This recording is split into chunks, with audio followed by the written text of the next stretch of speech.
নমস্কার বন্ধুরা, তুহিনের গল্পের ঝুলিতে আপনাদেরকে স্বাগত জানাই। চলে এসেছি নতুন একটি মজাদার গল্প নিয়ে।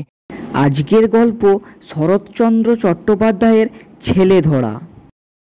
সেবার দেশময় রটে গেল যে তিনটি শিশু বলি না দিলে রূপনারায়ণের ওপর রেলের পুল কিছুতেই বাঁধা যাচ্ছে না। দুটি ছেলেকে জ্যান্ত থামের নিচে পোতা হয়ে গেছে। বাকি শুধু একটি সংগ্রহ হলেই পুল তৈরি হয়ে যায়। শোনা গেল রেল কোম্পানি নিযুক্ত ছেলেধরা শহরে ও গ্রামে ঘুরে বেড়াচ্ছে। তারা কখন এবং কোথায় এসে হাজির হবে কেউ বলতে পারে না। তাদের কারো পোশাক ভিখিরির, কারোর বা সাধু সন্ন্যাসীর, কেউ বা বেড়ায় লাঠি হাতে ডাকাতের মতো। এ জনশ্রুতি পুরানো, সুতরাং কাছাকাছি পল্লীবাসীর ভয়ে ও সন্দেহের সীমা রহিল না যে এবার হয়তো তাদের পালা। তাদের ছেলেপুলেই হয়তো পুলের তলায় পোঁতা যাবে। কারোর মনে শান্তি নেই। সব বাড়িতে কেমন একটা ছমছম ভাব। আবার তার উপরে আছে খবরের কাগজের খবর। কলকাতায় যারা চাকরি করে তারা এসে জানায় সেদিন বউবাজারে একটা ছেলে ধরা পড়েছে। কাল কোরিয়ার আর একটা লোককে হাতে নাতে ধরা গেছে। সে ছেলে ধরে ঝুলিতে পুড়ছিল। এমনি কত খবর। কলকাতার অলিতে গলিতে সন্দেহক্রমে কত নিরীহের প্রতি কত অত্যাচারের খবর লোকের মুখে মুখে আমাদের দেশে এসে পৌঁছলো। আমি যখন অবস্থা তখন আমাদের দেশেও হঠাৎ একটা ঘটনা ঘটে গেল। সেইটে বলি। পথের অদূরে একটা বাগানের মধ্যে বাস করেন বৃদ্ধ মুখুজ্জে দম্পতি। ছেলে পুলে নেই, কিন্তু সংসারে ও সাংসারিক সকল ব্যাপারে আসক্তি 18 আনা। ভাইপোকে আলাদা করে দিয়েছেন, কিন্তু আর কিছুই দেননি। দেবেন এ কল্পনাও তাদের নেই। সে এসে মাঝে মাঝে দাবি করে ঘাটি বাটি তৈজসপত্র খুঁড়ি চেঁচিয়ে হাট বাঁধিয়ে দিয়ে লোকজন জড়ো করেন। বলেন, হিরু আমাদের মারতে এসেছিল। হিরু বলে, সেই ভালো, মেরেই একদিন সমস্ত আদায় করব। এমনি করে দিন যায়। সেদিন সকালে ঝগড়া চূড়ান্ত হয়ে গেল। হিরু উঠানে দাঁড়িয়ে বললে, শেষ বেলা বলছি খুড়ো, আমার ন্যায্য পাওনা দেবে কি না বলো। খুড়ো বললেন, তোর কিছুই নেই না, আদায় করে আমি ছাড়বো। খুড়ি রান্নাঘরে কাজে ছিলেন, বেরিয়ে এসে বললেন, তাহলে যা তোর বাবাকে ডেকে আনগে। হিরু বললে, আমার বাবা স্বর্গে গেছেন, তিনি আসতে পারবেন না। আমি গিয়ে তোমাদের বাবাদের ডেকে আনবো। তাদের কেউ হয়তো বেঁচে আছে। তারা এসে চুল ছিঁড়ে আমার বোখরা ভাগ করে দেবে। তারপর মিনিট দুয়েক ধরে উভয় পক্ষে যে ভাষা চলল তা লেখা চলে না। যাবার আগে হিরু বলে গেল, আজই এর একটা হেসনেস্ত করে তবে ছাড়বো। এই তোমাদের বলে গেলুম, সাবধান। রান্নাঘর থেকে খুড়ি বললেন, তোর ভারী ক্ষমতা, যা পারিস করগে। হিরু এসে হাজির হলো রায়পুরে। ঘর কয়েক গরিব মুসলমানদের পল্লী। মহরমের দিনে বড় বড় লাঠি ঘুরিয়ে তারা তাজিয়া বার করে। লাঠি তেলে পাকানো, গাঁটে গাঁটে পেতল বাঁধানো।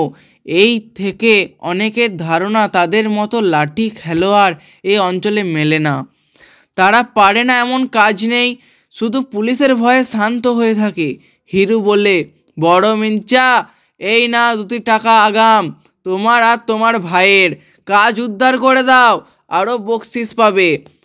টাকা 2টি হাত নিয়ে লতিফ মিয়া হেসে বলে, কি কাজ বাবু? হিরু বললে, এদেশে কে না জানে তোমাদের 2 ভাইয়ের কথা। লাঠির জোরে বিশ্বাসের কত জমিদারি হাসিল করে দিয়েছো। তোমরা মনে করলে পারো না কি?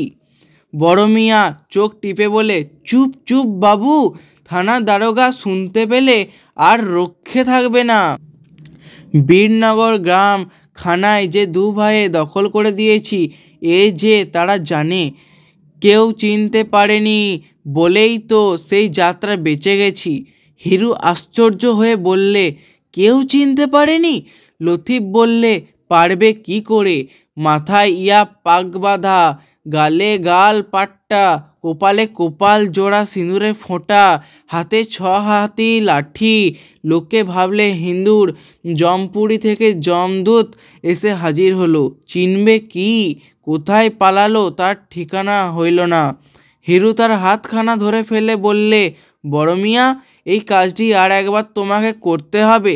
দাদা, আমার খুড়ো তবু যা হোক 2 ভাগের ভাগ দিতে চায়, কিন্তু খুড়ি বেটি এমনি শয়তান যে একটা চুমকি ঘটিতে পর্যন্ত হাত দিতে দেয় না। ওই পাগড়ি, গালপাট্টা আর সিন্দুর মেখে লাঠি হাতে একবার উঠোনে দাঁড়াবে, তোমাদের ডাকাতে হুমকি একবার ছাড়বে, তারপর দেখে নেব কিসে কি হয়। ঠিক সন্ধ্যার আগে বাস। লতিফ মিয়া রাজি হলো। লতিফ মামুদ 2 ভাই সাজ পোশাক পরে আজই গিয়ে খুড়োর বাড়িতে হানা দেবে ঠিক হয়ে গেল। পিছনে থাকবে হিরু। একাদশী সারাদিনের পর দাওয়ায় ঠাঁই করে দিয়েছেন জগদ্দম্বা। মুখুজ্জেমশাই বসেছেন জলযোগে। সামান্য ফলমূল ও দুধ বেত ধাত। একাদশীতে অন্নাহার সহ্য হয় না। পাথরের বাটিতে ডাবের জলটুকু মুখে তুলেছেন, এমন সময় দরজা ঠেলে ঢুকলো 2 ভাই লতিফ আর মামুদ। ইয়ার পাগড়ি, ইয়া গালপাট্টা, হাতে 6 হাতি লাঠি, কপাল জোড়া সিঁদুর মাখানো। মুখুজ্জের হাত থেকে পাথরের বাটি দুম করে পড়ে গেল। জগদ্দম্বা চিৎকার করে উঠলেন, ওগো পাড়ায় লোক, কে কোথায় আছো? এসো গো, ছেলে ধরা ঢুকেছে। সুমুখে ছোট মাঠটায় ঘর কেটে ছোট ছোট ছেলের দল রোজ ভিঁয়ে খেলে। তারা আজও খেলছিল। তারাও চেঁচাতে চেঁচাতে যে যেখানে পারলে ছুট দিলে, ওগো ছেলে ধরা এসেছে, অনেক ছেলে ধরে নিয়ে যাচ্ছে। হিরুর সঙ্গে এসেছিল বাড়ি চিনিয়ে দিতে। দৌড়ের আড়ালে লুকিয়েছিল। সে চাপা গলায় বললে, আর দেখ কি মিয়া, পালাও, পাড়ার লোক ধরে ফেললে আর রক্ষে নেই, বলেই নিজে মারলে ছুট। লতিফ মিয়া শহরের আর কিছু না শুনে থাক। ছেলে ধরা জনশ্রুতি তাদের কানে এসেও পৌঁছেছে। চোখের পলকে বুঝলে এই অজানা জায়গায় এরূপ বেশে এই সিঁদুর মাখা মুখে ধরা পড়ে গেলে দেহের একখানা হাড়ও আস্ত থাকবে না। সুতরাং তারাও মারল ছুট। কিন্তু ছুটলে হবে কি? পথ অচেনা, আলো এসেছে কমে। চতুর্দিক থেকে কেবল বহু কণ্ঠের সমবেত চিৎকার, ধরে ফেল, ধরে ফেল, মেরে ফেল বেটাদের। ছোট ভাই মামুদ কোথায় পালালো ঠিকানা নেই।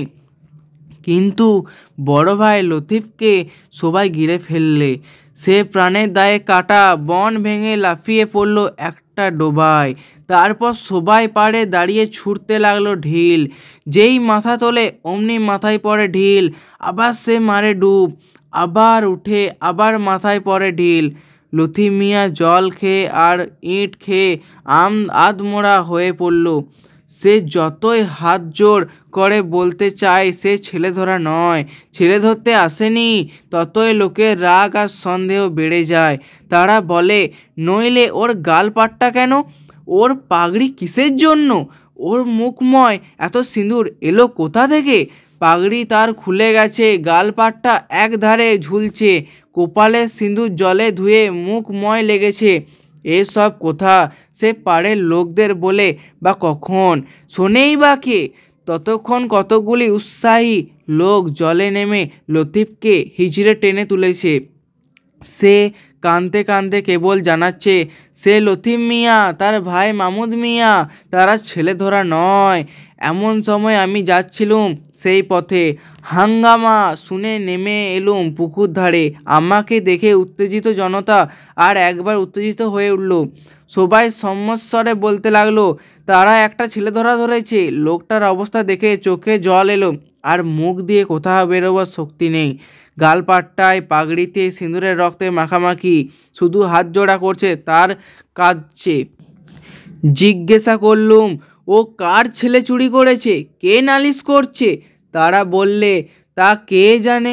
ছেলে কই তাই বা কে জানে? তবে এমন করে মারছো কেন? কে একজন বুদ্ধিমান বললে ছেলে বোধ হয় পাকে পুঁতে রেখেছে, রাত্রিরে তুলে নিয়ে যাবে, বলি দিয়ে পুলের তলায় পুঁতবে। বললুম, মোড়া ছেলে কখনো বলি দেওয়া যায়? তারা বলল, মোড়া হবে কেন, জ্যান্ত ছেলে।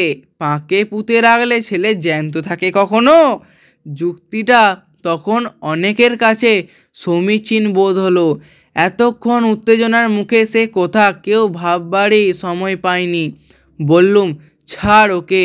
লোকটাকে জিজ্ঞাসা করলো, মিয়া ব্যাপারটা সত্যি কি বলো তো? এখন অভয় পেয়ে লোকটা কাঁদতে কাঁদতে সমস্ত ঘটনা বিবৃতি করলে। মুখুজ্জে দম্পতির উপকার কারোর সহানুভূতি ছিল না, শুনে অনেকের করুণাও হলো। বললুম, লতিফ বাড়ি যাও, আর কখনো এসব কাজে এসো না। সে নাক মললে, কান মললে, খোদার কিরে নিয়ে বললে, বাবুমশাই আর এসব কাজে কখনো না। কিন্তু আমার ভাই গেল কোথায়? বললুম, ভয়ের ভাবনা বাড়ি গিয়ে ভেব লতিফ, এখন নিজের প্রাণটা যে বাঁচলো এই ঢের। লতিফ খোঁড়াতে খোঁড়াতে কোন মতে বাড়ি চলে গেল। অনেক রাত্রে আর একটা প্রচণ্ড কোলাহল উঠল ঘোষালদের পাড়ায়। তাদের ঝি গোয়ালে ঢুকেছিল গরুকে জাপ দিতে। খড়ের খুঁড়ি টানতে গিয়ে দেখে টানা যায় না।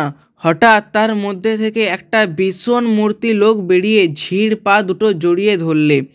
ঝি যতই চেঁচায়, বেরোয় গো, কে কোথায় আছো? ভূত আমাকে খেয়ে ফেললে। ভূত ততই তার মুখ চেপে ধরে বলে, মা গো আমাকে বাঁচাও, আমি ভূত পেরেত নই, আমি মানুষ। চিৎকারে বাড়ির কর্তা আলো নিয়ে লোকজন নিয়ে এসে উপস্থিত। আগের ঘটনা গায়ের সবাই শুনেছে, সুতরাং ছোট ভাইয়ের ভাগ্য বড় ভাইয়ের দুর্গতি আর ঘটল না। সবাই সহজে বিশ্বাস করলে এই সেই মামুদ মিয়া, ভূত নয়। ঘোষাল তাকে ছেড়ে দিলে, শুধু তার সেই পাকা লাঠিটি কেড়ে নিয়ে বললে, ছোট মিয়া সমস্ত জীবন মনে থাকবে বলে এটা রেখে দিলুম। মুখের ওই সব রং টং ধুয়ে ফেলে এখন আস্তে আস্তে ঘরে যাও। কৃতজ্ঞ মামুদ 100 সেলাম জানিয়ে ধীরে ধীরে সরে পড়ল। ঘটনাটি ছেলে ভুলানো গল্প না, সত্যই আমাদের ওখানে ঘটেছিল। তো বন্ধুরা, গল্পটি কেমন লাগলো? ভালো লাগলে অবশ্যই লাইক কমেন্ট শেয়ার করবেন, আর এরকম মজাদার গল্প পেতে চ্যানেলটিকে সাবস্ক্রাইব করুন। তো আজকের মতো এই অবধি, দেখা হচ্ছে পরের ভিডিওতে।